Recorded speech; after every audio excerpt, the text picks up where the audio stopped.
Hello friends,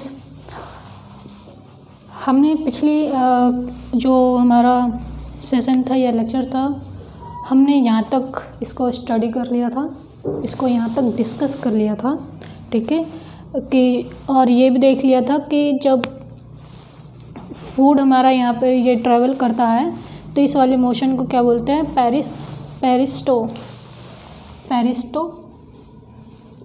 पेरिस्टोलाइसिस बोलते हैं। और जब फूड की मूवमेंट जो है अपवर्ड होती है तो उसे एंटी पेरिस्टोलाइसिस बोलते हैं। ठीक है, तो यहाँ तक हमने देख लिया था और फूड पाइप तक हमने देख लिया था। ओसोफेगस भी हमने देखा था। अब ओसोफेगस के बाद जो है हमारा जो नेक्स्ट जो स्टेप है, अब ये देखिए जो ओसोफेगस जो है हमारा स्टोमक से कनेक्टेड है। तो अब इसका मतलब कि हमारा जो फूड है वो स्टोमक में इंट्रोड्यूस होगा। ठीक है, वहीं पे जो इसका प्रोसेस जो है डाइजेशन का प्रोसेस अब कंटिन्यू होगा। ठीक है, तो मैं इसे अब जो है यहाँ से रफ कर देती हूँ। ठीक है, और फिर इससे स्टोमक का जो है स्ट्रक्चर देखते हैं। ठीक है, फिर कि वहाँ पे कैसे जो है फूड का डाइजेशन होता है।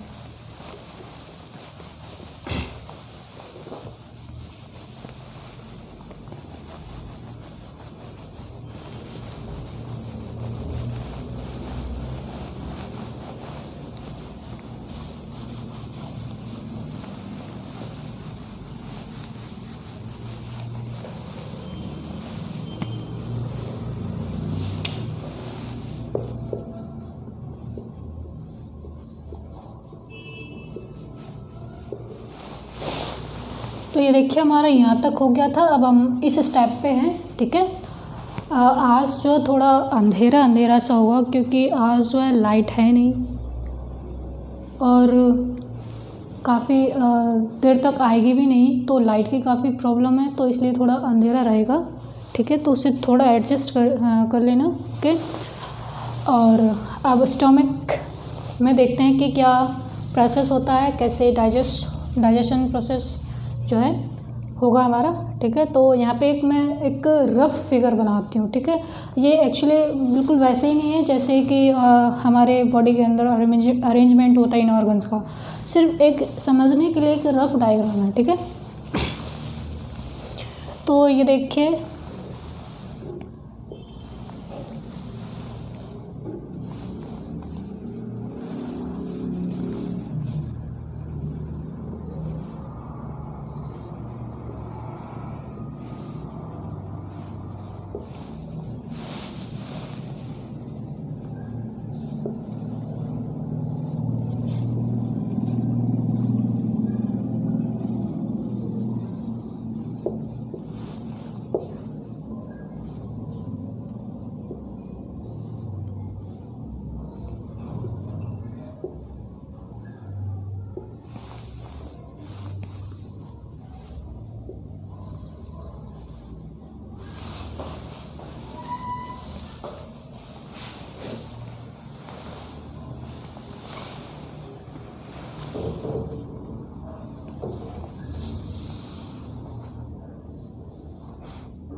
वैसे है नहीं, या इस तरीके डायग्राम होता नहीं है, लेकिन मैंने समझने के लिए बनाया है ऐसा।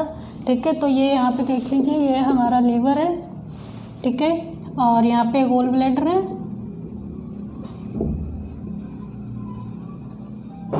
और ये हमारा पैनक्रियाज है। ठीक है, और ये हमारा स्टोमक है, स्टोमक। ठीक है, और ये यहाँ से लेके यहाँ तक जो है स्मॉल इंटेस्टाइन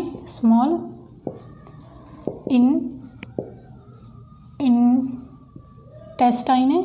ठीक है, और इस वाले पोर्शन को ये जो हमारी लार्ज इंटेस्टाइन होगी। Okay, large intestine. ओके, ठीक है, अब हम शुरू करते हैं। अब हमारी जो है यहाँ ये देखिए यहाँ पे, और यहाँ ऊपर जो है हमारे सपोज यहाँ पे ओसोफेगस था। ठीक है, क्या था? ओसोफेगस।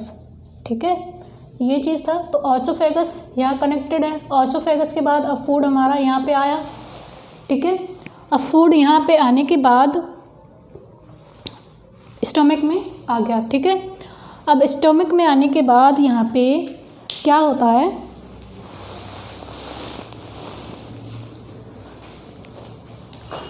कि ये यहाँ पे स्टमक में एक हार्मोन होता है। कौन सा हार्मोन होता है? गैस्ट्रिक हार्मोन होता है, ठीक है। कौन सा? गैस्ट्रिक हार्मोन, ठीक है। तो ये गैस्ट्रिक हार्मोन क्या करता है? ये स्टिमुलेट करता है किसको? स्टमक को स्टिमुलेट करता है कि वो क्या करे, वो गैस्ट्रिक जूस को सीक्रेट करे, ठीक है। तो इस जूस को सीक्रेट करता है वो, ठीक है। कौन? ये करेगा, ठीक है, स्टमक। अब इस गैस्ट्रिक जूस के जो है, इस गैस्ट्रिक जूस में जो है ये इसके 4 कंपोनेंट होते हैं, मेन 4 कंपोनेंट होंगे इसमें, ठीक है। और स्टोमक में जो है हमारा जो फूड है वो 3 से 4 घंटे के लिए रहता है, ठीक है। फूड यहाँ पे स्टोमक में 3 से 4 घंटे के लिए रहेगा, ठीक है, और डाइजेस्ट होगा। और यहाँ पे जो है फूड में जो है गैस्ट्रिक जूस मिलेगा। और गैस्ट्रिक जूस के 4 जो कंपोनेंट है उसको हम देख लेते हैं।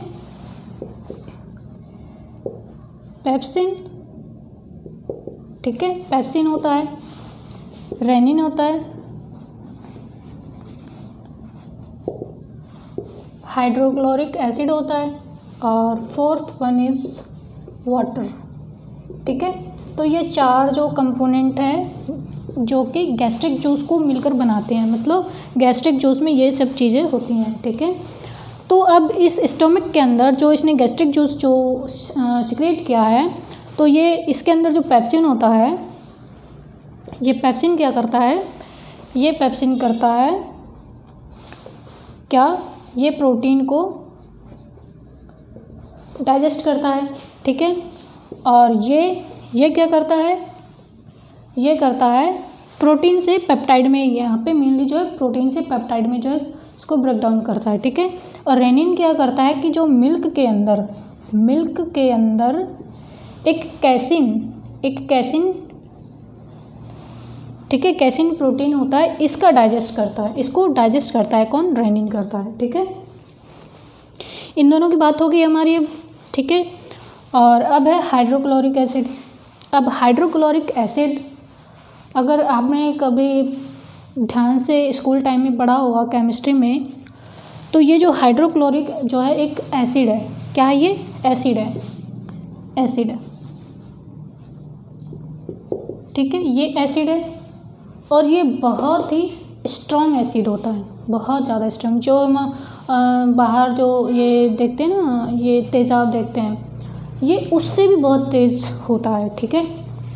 तो इसका काम क्या होता है कि ये जो हाइड्रोक्लोरिक जो एसिड है, ये इन दोनों को, किनको? पेप्सिन और रेनिन को जो है एसिडिक मीडियम जो है प्रोवाइड करवाता है, ठीक है। क्योंकि इन्हें अगर एसिडिक मीडियम नहीं प्रोवाइड किया गया तो ये जो है अपना काम नहीं करेंगे, इनको डाइजेस्ट करने का काम नहीं करेंगे, ठीक है। तो ये जो है इनको एसिडिक जो है मीडियम प्रोवाइड करवाता है, ठीक है। और अब बात है कि वाटर का क्या काम होता है। तो वाटर क्या करता है कि जो फूड यहाँ पे आता है उसे डाइल्यूट बनाता है थोड़ा, ठीक है। अब इसको रफ करते हैं। अब देखिए, ये गैस्ट्रिक जूस का हमने देख लिया था, इसके कंपोनेंट। अब यहाँ पे देखिए, मुझे एक और फिगर बनाना है, इसके लिए यहाँ पे रफ किया है। ये देखिए, ये यहाँ पे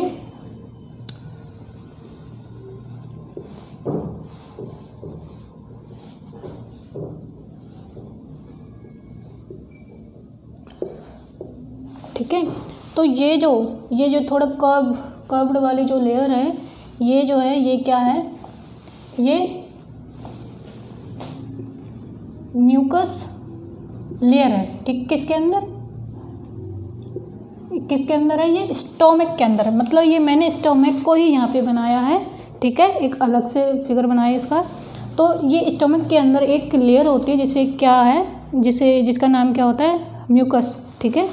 तो ये म्यूकस लेयर होती है और उसके बाद जो है स्टमक की जो है वॉल होती हैं, आउटर वॉल होती हैं, ठीक है।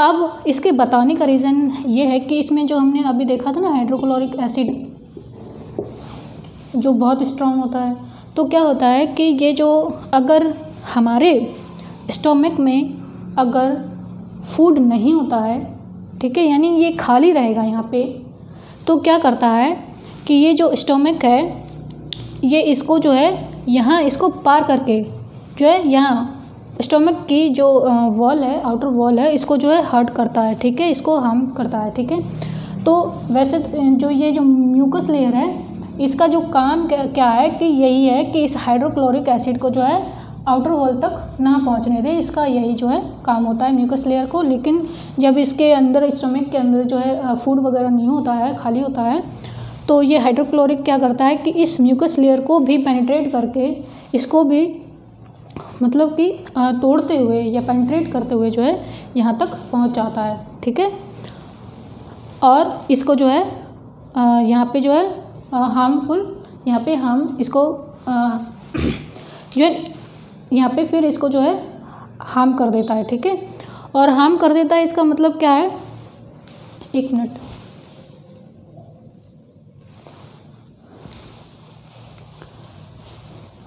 इसको हार्म कर देता है इसका मतलब क्या है कि इसको जो है एक बैड इफेक्ट यहाँ पे पड़ता है आउटर मोस्ट पे। क्या पड़ता है कि यहाँ पे जो है छोटे छोटे फून से या कह लीजिए कि छोटे छोटे से होल से हो जाते हैं, ठीक है, कहाँ पे जो आउटर जो लेयर है हमारे स्टमक की। और वो किसकी वजह से, क्योंकि ये हाइड्रोक्लोरिक एक एसिड है और ये बहुत ही स्ट्रॉन्ग एसिड होता है। और तो जैसे हम तेजाब भी अगर किसी चीज़ पे डालते हैं तो उसको कैसे जला वला देता है, ऐसे ही तो वही इफेक्ट यहाँ पे देखने को मिलता है, ठीक है। तो इसको जो है हार्ड कर देगा, ठीक है, जैसे यहाँ पे थोड़े छेद वेद या फुंसी वगैरह चीज हो जाते हैं जो, तो जो यहाँ पे ये जो होल्स वगैरह जो बन जाते हैं जो इसको डैमेज कर देता है इस लेयर को, ठीक है। तो यहाँ पे जो हमारे जो बनेंगे जो होल जो हो जाते हैं जो, ठीक है, मतलब काटने का ही काम ज़्यादा करेगा ना, या फिर फुंसी वगैरह होगा थोड़ा, ठीक है, तो उसे हम क्या बोलते हैं, अल्सर बोलते हैं, ठीक है।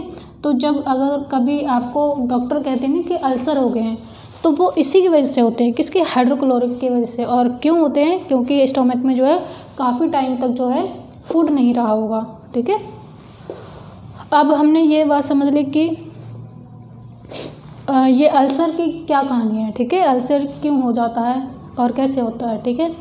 अब है कि एक इसी की वजह से एक और हमारे अंदर जो हम नॉर्मली सबको हो जाती है कि हम देखते हैं कि एसिडिटी हो जाती है, जो हम कहते हैं कि एसिडिटी हो गई है। तो एसिडिटी हो गई है मतलब क्या है, क्या हो जाती है, तो एसिडिटी हो जाती है का मतलब क्या होता है कि जो ये हाइड्रोक्लोरिक जो हमारा एसिड है, ये इसका सिक्रेशन जो है ज़्यादा होने लगता है, जितना होना चाहिए नॉर्मल उससे ज़्यादा होता है। तो उसी की वजह से क्या होता है, एसिडिटी हो जाती है, ठीक है।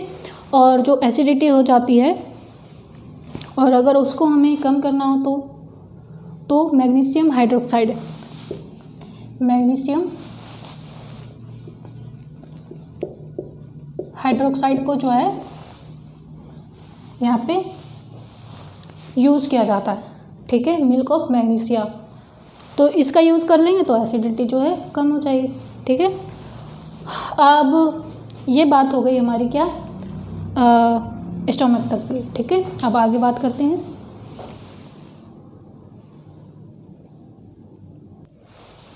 अब देखिए, अब स्टमक को हमने जो है समझ लिया, अब आगे देखते हैं। अब आगे हमें क्या देखना है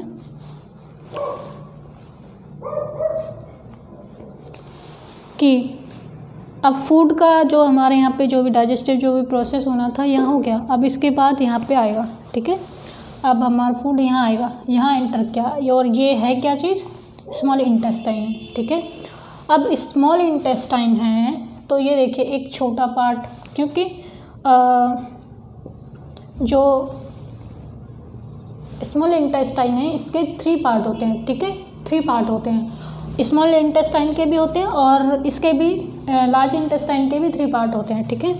तो इसका जो फर्स्ट जो पार्ट होता है वो होता है डुडेनम, ठीक है, डुडेनम। फर्स्ट पार्ट जो है डुडेनम और जो यहाँ से यहाँ का होगा जुजेनम, ठीक है। और जो लास्ट है वो होता है इलियम, ठीक है, ये इलियम हो गया, ठीक है। तो फर्स्ट डुडेनम, जुजेनम और इलियम। अब जब जैसे ये फूड यहाँ आता है तो ये डुडेनम क्या करता है, डुडेनम क्या करता है, एक सिक्रेटिन और हैप्पिटोक्राइनिन,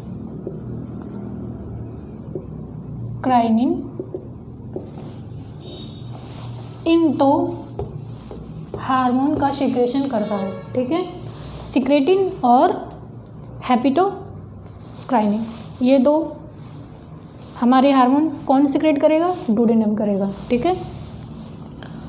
अब और इस सिक्रेटिन के बारे में एक और बात है ये कि जो सबसे पहला जो हार्मोन जो खोजा गया था या डिस्कवर किया गया था वो सिक्रेटिन ही था, ठीक है। तो अब क्या करता है ये सिक्रेटिन करता है क्या कि ये जो है इस पैनक्रियाज को स्टिमुलेट करता है कि क्या करो भाई, तुम करो पैनक्रियाज जूस को सिक्रेट, क्या करो, पैनक्रियाज जूस, ठीक है, पैनक्रियाज जूस को जो है सिक्रेट करो, ठीक है। अब जब ये पैनक्रियाज जूस को सिक्रेट करता है तो वो यहाँ पे ऐसे यहाँ पे जाएगा, डुडेनम में जाएगा, ठीक है। तो जो जब इंटेस्टाइन में जो फूड आता है तो स्मॉल इंटेस्टाइन में सबसे पहले एंटर एक तो डुडेनम में करेगा और डुडेनम में भी सबसे पहले अगर किसी भी जूस से अगर वो इंट्रोड्यूस होता है या कोई जूस उसमें मिक्स होता है तो पैनक्रियाज जूस ही यहाँ पे मिक्स होता है सबसे पहले, ठीक है। अब ये पैनक्रियाज जूस मिक्स हो गया, ठीक है। अब ये पैनक्रियाज जूस जो है क्या करता है, एक तो इसका पीएच मान देख लीजिए पहले,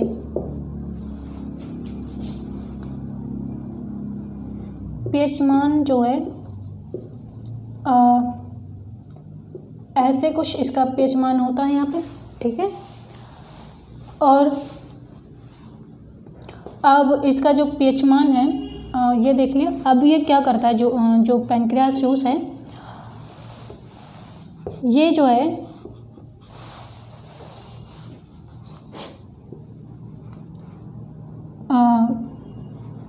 कार्बोहाइड्रेट, ठीक है, कार्बोहाइड्रेट,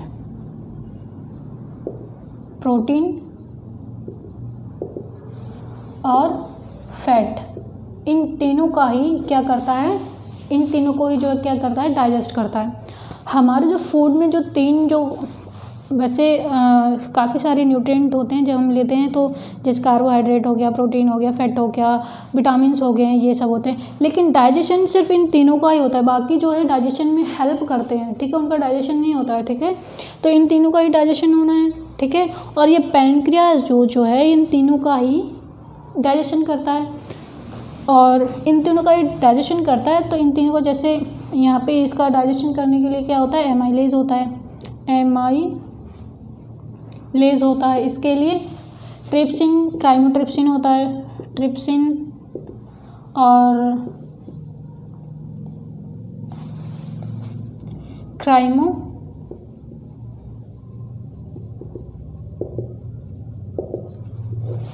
ट्रिप्सिन, ये एंजाइम होते हैं। और इसके लिए क्या होता है, लाइपेज एंजाइम होते हैं, ठीक है।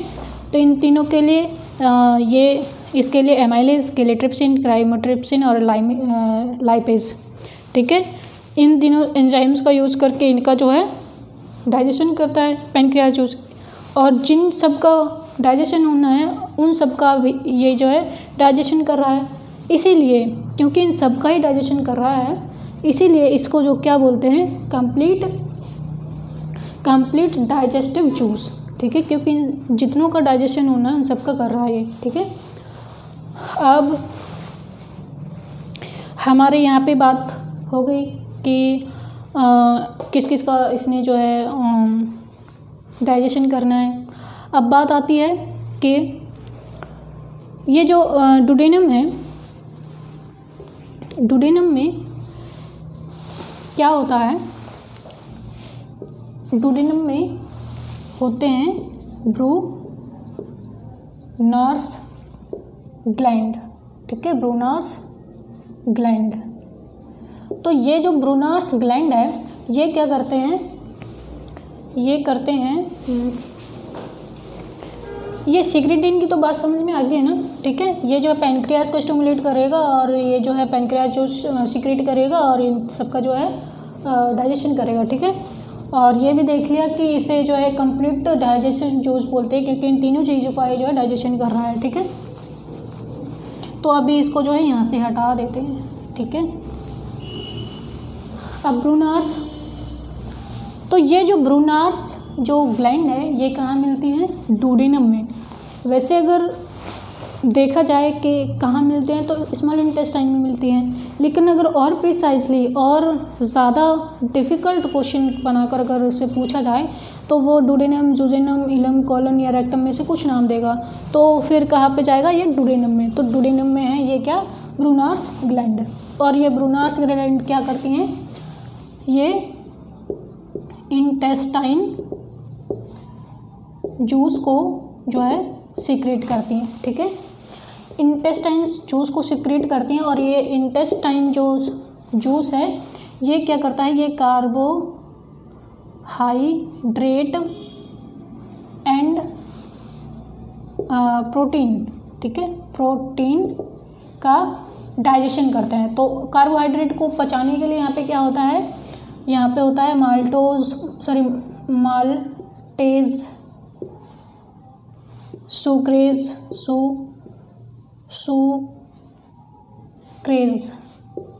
सुक्रेज और लैक्टेज, ठीक है। कौन सा, लैक्टेज। ये तीन जो है एंजाइम होते हैं। तो ये माल्टोज को डाइजेस्ट करता है, ये सुक्रोज को, और ये लैक्टोज को करता है। और इसको पचाने के लिए क्या होता है, इरिप्सिन, इसको पचाने के लिए इरिप्सिन एंजाइम होता है, ठीक है।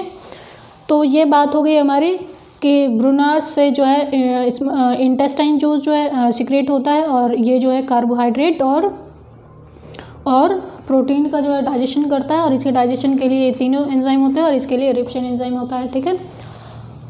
अब ये बात हो गई हमारी यहाँ पे। अब जो ये डुडेनम ने जो है क्या किया था, दो हार्मोन को सीक्रेट किया था ना, एक सिक्रेटिन था और एक हैप्पिटोक्राइनिन।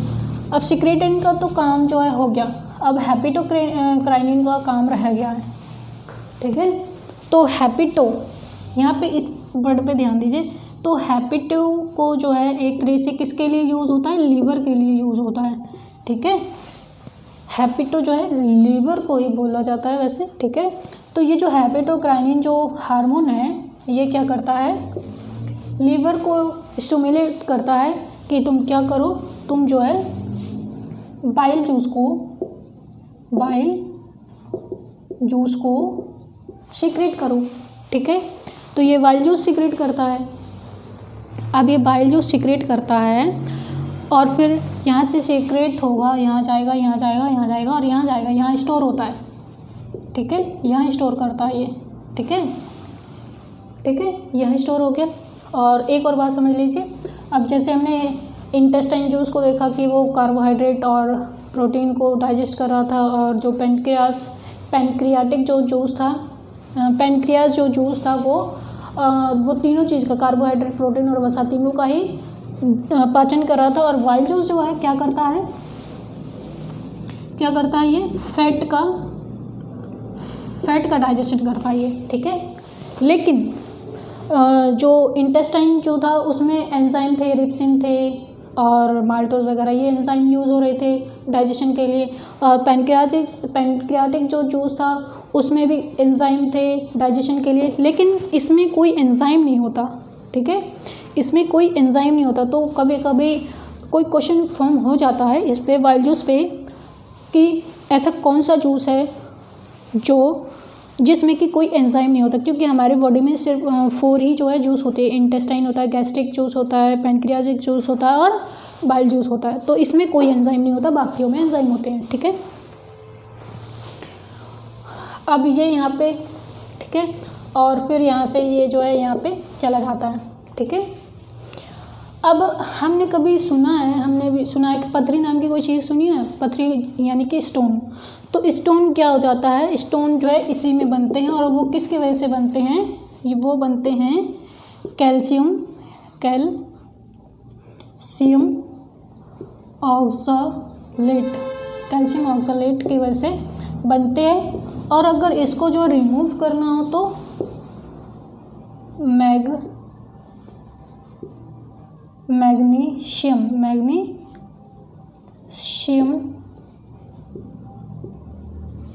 मैग्नीशियम का जो है एलिमेंट का यूज़ किया जाता है, ठीक है।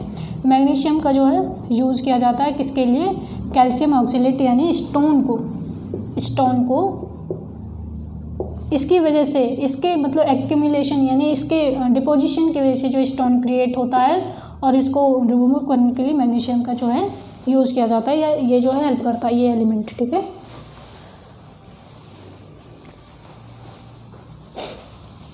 और देखो, और ये देखो कि यहाँ पे जो है बाइल जूस स्टोर हो रहा है, फिर यहाँ पे जा रहा होता है बाइल जूस।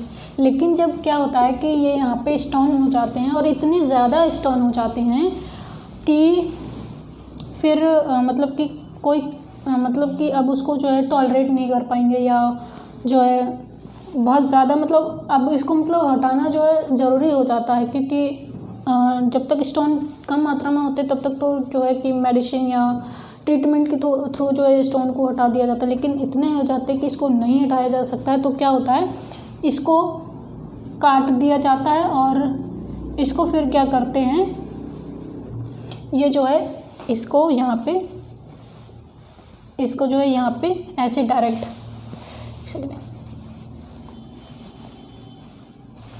फिर क्या करते हैं, इसको इस लीवर को जो है यहाँ पे ऐसे डायरेक्ट यहाँ पे कनेक्ट कर देते हैं, किसके लिए, वाइल्ड जूस के लिए, क्योंकि वाइल्ड जूस भी चाहता है ना।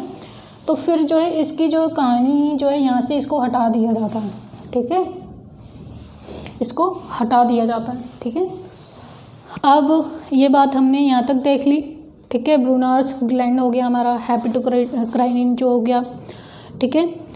अगर अब बात है तो एक बार जो है बाइल जूस को देख लेते हैं और थोड़ा, क्योंकि इसमें इसकी वजह से भी जो है कोई जो है बीमारी होती है, तो इसको थोड़ा देखना ज़रूरी है। तो ये बाइल जूस क्या होता है, एक हरे और पीले रंग का एक चिपचिपा पदार्थ होता है वैसे, ठीक है। तो चिपचिपा पदार्थ होता है, तो जो क्या होता है कि यहाँ पे बिलीवर्डाइन, तो ये जो बिलीवर्डाइन एक यहाँ पे कंपोनेंट होता है, इसको बाइल जूस को हरा रंग देता है, ठीक है। मतलब कि बाइल जूस का जो हरा रंग है वो किसकी वजह से, बिलीवर्डाइन की वजह से, और जो पीला जो कलर होगा वो किसकी वजह से होगा, यहाँ पे शायद नीचे दिख नहीं रहा होगा, यहाँ पे इसको जो है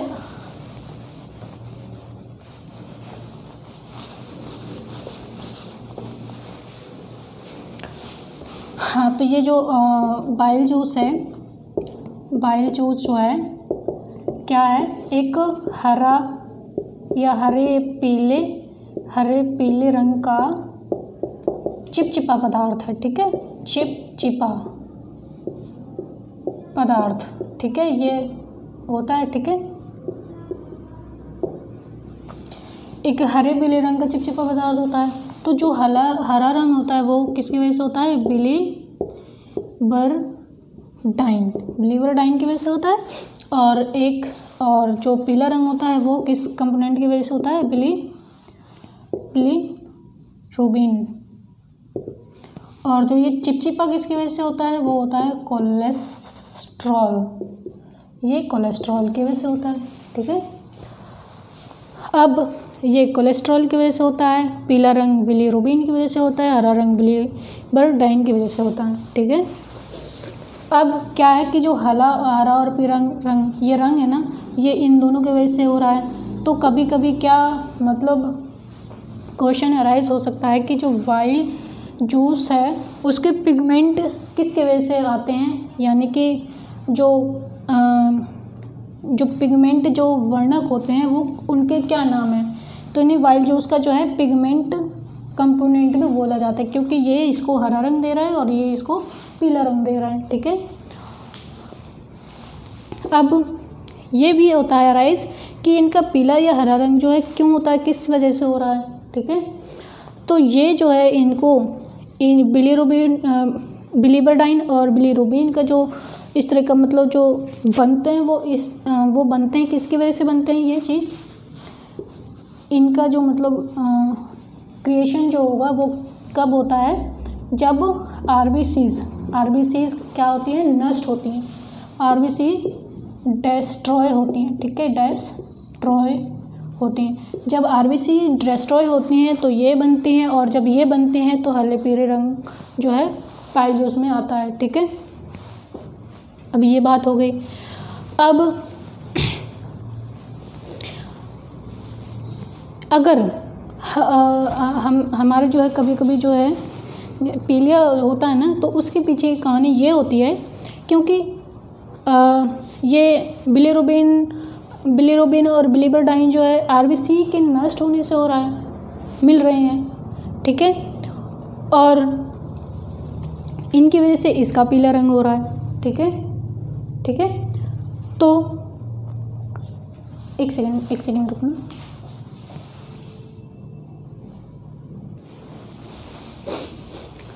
वीडियो जो है काफ़ी लॉन्ग हो गई है, तो देखने के लिए तो आप देख लेते, लेकिन थोड़ा अपलोड करने में थोड़ा जो है प्रॉब्लम आती रहती है, ठीक है।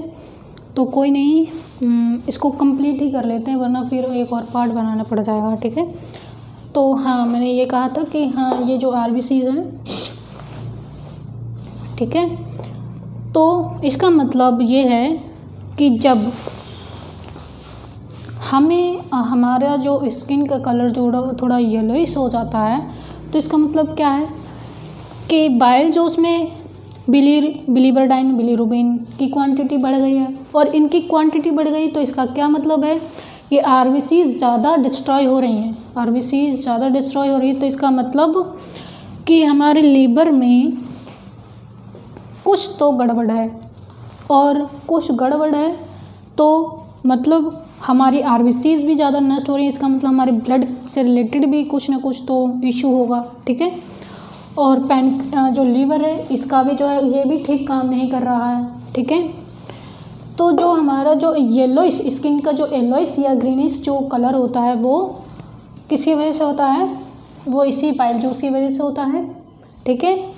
और जो येलोइश जो कलर होता है उससे हम एक जो है बोल देते हैं, उसको एक नाम देते हैं, उस डिसीज़ का नाम देते हैं, क्या बोलते हैं, जॉइंडिस, क्या बोलते हैं, उसकी वजह से क्या हो जाता है, जॉइंडिस,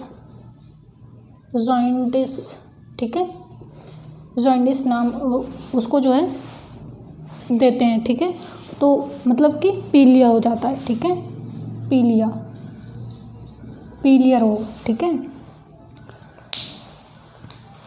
ठीक है, जॉइंडिस या पीलिया रोग हो जाता है, ठीक है। वो किसकी वजह से होता है, ये बाइल जूस की वजह से, और बाइल जूस में भी किसकी वजह से होता है, आरबीसी, मतलब मेन जो है वो आरबीसी से ज़्यादा डिस्ट्रॉय होने से है, ठीक है। अब क्या होता है कि ये जब ये जॉइंडिस होगा तो इसका मतलब क्या है कि कौन सा जो ऑर्गन जो है किस पर जो है मतलब इफ़ेक्ट हो रहा है, किस में जो है मतलब कोई जो है डिसऑर्डर जो होगा कुछ होगा, तो वो जो है लीवर की वजह से मतलब लीवर जो है इफ़ेक्ट होता है, ठीक है। और अगर इस जॉइंडिस को हमने जो है इसका इलाज नहीं करवाया तो क्या होगा कि और ये जो है थोड़ा और तो हाई स्टेज पर या हाई लेवल पे पहुंच जाएगी ये बीमारी, और आरबीसीज भी ज़्यादा डिस्ट्रॉय होगी, ठीक है। तो जब ये ज़्यादा बढ़ जाता है और हम इलाज नहीं करवाते हैं तो हेपेटाइटिस हेपेटाइटिस जो है एक बीमारी हो जाती है, वो इसी की वजह से होती है, जॉन्डिस की वजह से। जब ये ज़्यादा बढ़ जाता है तो इसकी वजह से ये बीमारी हो जाती है। मतलब पहले तो ये सिर्फ एक नॉर्मल सी चीज़ थी कि इसको थोड़ा हम क्योर कर सकते हैं थोड़ा ध्यान देकर, लेकिन जब ये ज़्यादा बढ़ जाती है तो ये एक बीमारी, एक सीरियस बीमारी और जो हेपेटाइटिस की फॉर्म ले लेती है। और ये वैसे जो है मेनली क्या होता है, एक वायरस की वजह से होता है, ठीक है। मेनली एक वायरस की वजह से होता है, ठीक है। और उस वायरस को मतलब कि ये किसी वायरस के हेपेटाइटिस वायरस ही होता है ये, ठीक है।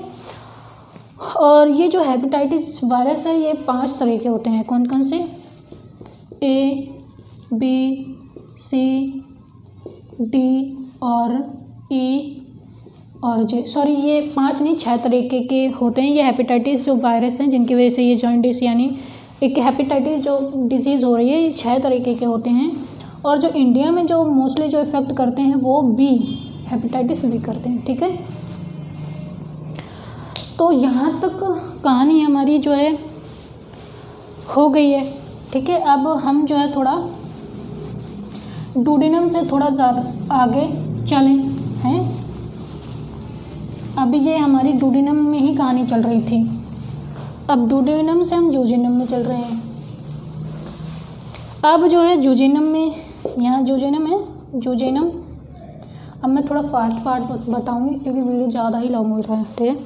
तो जूजेनम में जाता है और जूजेनम में जो है इंटेस्टाइन में अगर किसी पार्ट में अगर फूड ज़्यादा टाइम के लिए रहता है तो जूजेनम में रहता है। और यहाँ पे पूरा पाचन हो जाता है, हमारे फूड का फुल डाइजेशन हो जाता है, ठीक है। मतलब कि न्यूट्रिशंस जो है अलग हो जाते हैं और वेस्टेज थोड़ा अलग अलग हो जाता है, ठीक है। और इसके बाद फिर क्या होता है, इलम में आते हैं। इलम में भी यहाँ देखिए, यहाँ इस तरीके के स्ट्रक्चर होते हैं, ठीक है। इस तरह के स्ट्रक्चर बोलते हैं और इन्हें विलाई बोला जाता है, ठीक है। विलाई बोला जाता है इन स्ट्रक्चर्स को। तो जब ये फूड यहाँ पे डाइजेस्ट होने के बाद कम्प्लीटली यहाँ जाता है तो क्या करता है कि ये जो विलाई है जो ये क्या करता है, ये कहता है भैया फूड आप कहाँ जा रहे हो, न्यूट्रिशंस को लेकर के, या जो हमारे न्यूट्रिशन जो हमारे काम का होता है उनके लेकर कहाँ जा रहे हो। वेस्ट जाना है तो चले जाओ, लेकिन न्यूट्रिशन जो है वो मुझे दे दो। तो ये जो विलाई हैं ये न्यूट्रिशन को जो है, या जो हमारे लिए जो हमें जो इसमें प्रोटीन वगैरह जो भी हमने खाया था यानी न्यूट्रिशन ही उनको जो है ऑब्जर्व कर लेता है। और क्या करता है, ऑब्जर्व करने के बाद अब जो न्यूट्रिशन हमने खाया है वो सिर्फ यहीं तो काम नहीं आने वाला, वो तो पूरी बॉडी के लिए चाहिए। तो उस पूरी बॉडी के लिए चाहिए तो ये विलाई क्या करता है, और पूरी बॉडी में ऐसी कौन सी चीज़ है जो सर्कुलेट होती है, वो ब्लड ही है। ब्लड पूरी बॉडी में हर कोने तक जो है सर्कुलेट होता है। तो न्यूट्रिशन को पहुंचाने के लिए कोने तक पहुंचाने के लिए हमें जो है ब्लड को देना पड़ेगा। तो ये जो विलाई है ये जो है न्यूट्रिशन को जो है ब्लड को दे देता है, ठीक है। ये ब्लड को दे देगा और ब्लड जो है सारी बॉडी में जो है डिस्ट्रीब्यूट कर देता है, ठीक है। अब यहाँ बात हमारी विलाई की भी ख़त्म हो गई। अब बात मतलब यहाँ तक जो बात है हमारी स्मॉल इंटेस्टाइन की बात हो गई, और यहाँ अब हमारी जो है स्मॉल इंटेस्टाइन की कहानी जो है ख़त्म हो गई है, ठीक है। अब बात आती है कि लार्ज इंटेस्टाइन। तो लार्ज इंटेस्टाइन में देखिए जो पहला जो पार्ट होता है उसे हम बोलते हैं सेकम, और जो सेकंड पार्ट होता है उसे बोलते हैं कॉलन,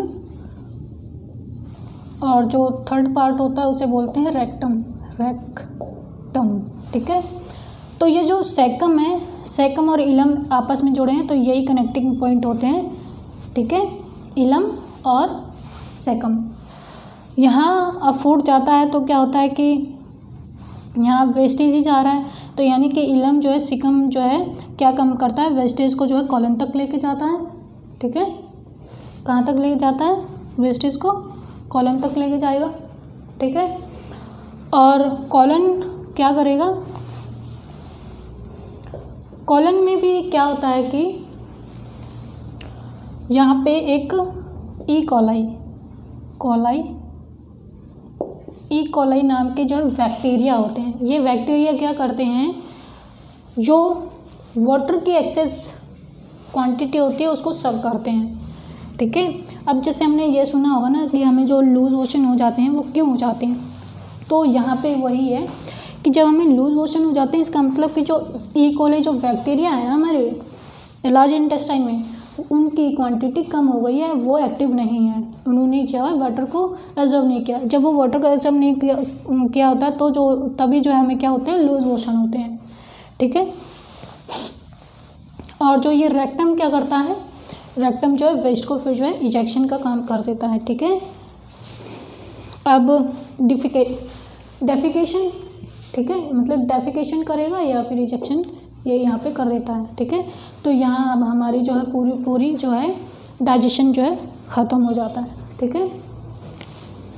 आई होप कि आपको जो है ये जो है समझ आ गया होगा, ठीक है। और जितने भी डीपली और जितनी भी प्रिसाइजली, जितनी भी करेक्टली मैं इसको जितने डीप बता सकती थी उतना डीप मैंने जो इसको बताया है, ठीक है। और नेक्स्ट अब हम जो है आगे किसी और सिस्टम पे बात करेंगे, कोई और होगा सिस्टम, एक्सक्रेटरी या रेस्पिरेटरी या फिर स्केलेटन सिस्टम या कोई भी सिस्टम होगा जो उस पर डिस्कशन करेंगे, ठीक है। और तब तक के लिए धन्यवाद। और अगर वीडियो अच्छी लगे, पढ़ाना अच्छा लगे तो इसको शेयर कीजिए, चैनल को सब्सक्राइब कीजिए। Thank you.